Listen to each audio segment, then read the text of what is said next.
shown I'm doing progress on the Quran. It's still chapter 3, Imran, and it's covering verses 187 to 200. I thought I'd start with a reading from what's called the ants. It says, it's a clear Quran, and it lists Dr. Mustafa Khattab. Say, O Prophet, praise be to Allah, and peace be upon the servants, those who He has chosen. Ask the disbelievers, which is better, Allah or whatever gods they associate with Him? This part of the Quran speaks mostly to Muslims who place their pledge. It wants to discuss rewards and what happens when you don't do what you're supposed to. I tried to imagine what it would be before I read it, based on what I had seen, and I guess that you would be given faithful spouses, which is in account verse 80, that you would live better than unbelief, because that's in verse 212. That if you were part of a Muslim community or ummah, you would not see bloodshed. Pretty much you would live in peace and wouldn't be evicted.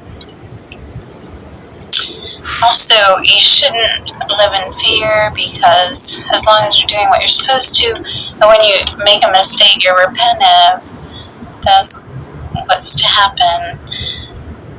But the correct answer, when I found it online, said that God promises that you're forgiven with repentance and that you'll be victorious because your cause is for God, and that's what they consider true success, instead of what the world does, which is mostly a shining car, clothes, and impressive positions within employment.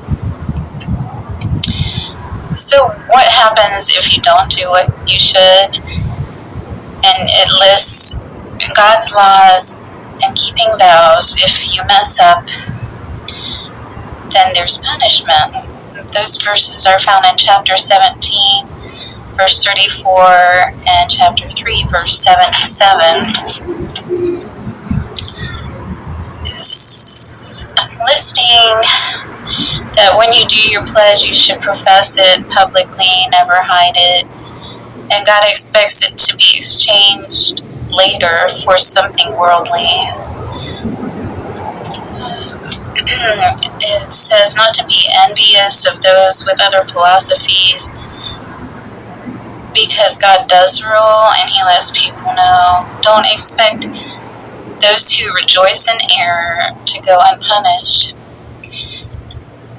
In verse 191, it says, remember Him at all times, because He didn't make life for no reason or for vanity. Even in death, we're supposed to be with believers, those that are virtuous. In verse 195, it's listing for those who were persecuted for me, for their faith, fought and were killed, their sins are removed. And in verse 198, there's a part where it says, if you're righteous, you'll have gardens with rivers. I didn't really know what that meant, except that you probably have a better life. Maybe your needs would be met through food and drink.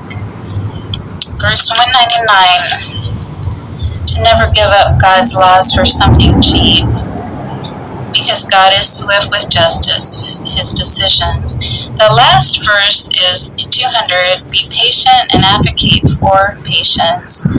Act united, respect God, and thrive.